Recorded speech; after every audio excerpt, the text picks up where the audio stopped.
শুরু হতে যাচ্ছে 2025 সালের এসএসসি ও সমমানের পরীক্ষা। এবারের পরীক্ষায় অংশ নিচ্ছে 19,28,000-এরও বেশি পরীক্ষার্থী। পরীক্ষার আগের রাতে ফিফা বিশ্বকাপের অফিসিয়াল পেজ থেকে পরীক্ষার্থীদের জন্য শুভকামনা জানিয়ে পোস্ট করা হয়েছে।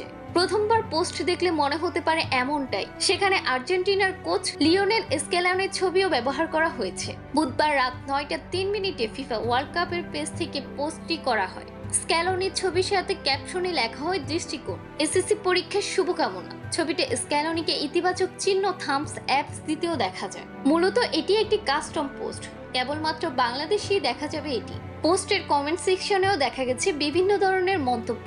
কেউ কেউ বলেছেন পেজের রিচ বাড়াতে অ্যাডমিনের দুর্দান্ত বুদ্ধির পরিচয় এটি। কেউ আবার সিরিয়াসলি ভেবে বসেছেন স্ক্যালোনি এই পরীক্ষার্থীদের শুভকামনা জানিয়েছেন। আরো বিভিন্ন ধরনের মন্তব্য সয়লাভ কমেন্ট বক্স। উল্লেখ্য, বাংলাদেশের একাধিক জাতীয় দিবসে বাংলা ভাষায় ফিফার পেজ থেকে পোস্ট দিতে দেখা গেছে এর আগে। স্বাধীনতা দিবস, বিজয় দিবস সহ বেশ কিছু উপলক্ষে এরকম কাস্টম পোস্ট দেখা যায়।